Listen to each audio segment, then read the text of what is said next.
At this point, I said to myself, so this is what death feels like, and said I'm ready to give up my spirit.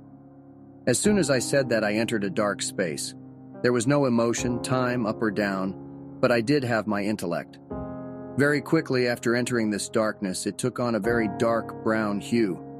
I don't know how, but I exited this space, and when I did, I saw that the space I left was a rectangle with rounded edges.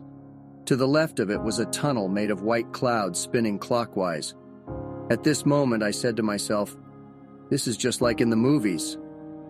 I stared, moving towards the tunnel, but I wasn't walking or flying. And I can't say I was floating, I could just move with a thought. As soon as I started moving towards the tunnel, a black, transparent, circular mass appeared at the entrance to the tunnel, and it started to move towards me. The edges of the cloud became a more pronounced black and the tunnel a little darker. I could sense its power, and the size of it was huge. The only way I can equate it is seeing yourself in front of a high-rise and it is coming directly at you. I said to myself, what is this? And I leaned back to try to avoid it. This was the only time I felt fear. I was not scared of the presence, but because I thought to myself, what am I doing wrong that doesn't allow me to get into heaven? I quickly thought to go back into the dark space for safety, and I did. I didn't move, I just thought it, and it happened. While in the space, I started doing the Lord's Prayer, but I could also have multiple thoughts running at the same time.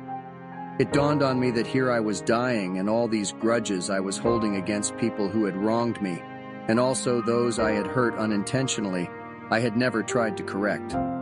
At the same, I said to myself, I'm not staying in this darkness, and exited. I could see the dark rectangle and to the left the tunnel. That is the last clear thing I remember. After that, all I remember are flashes of people and my wife and other people talking to me.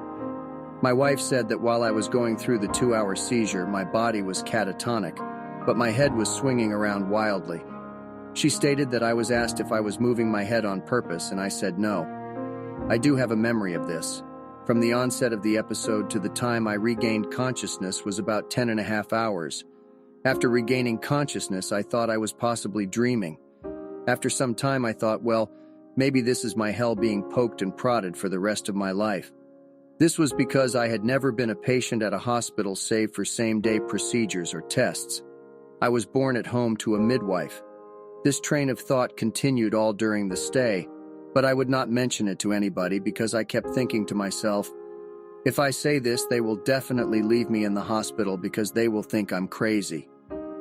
Even when they released me and I was sitting in the wheelchair and I could see my wife coming with the car, I kept looking to my right, which is where the hospital door was, expecting someone to come out.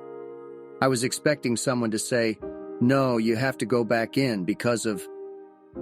I was released on Tuesday afternoon, and it wasn't until I was home at night and going to bed that I thought, I'm back in the real world. This story was shared by Douglas C. and happened in 2022.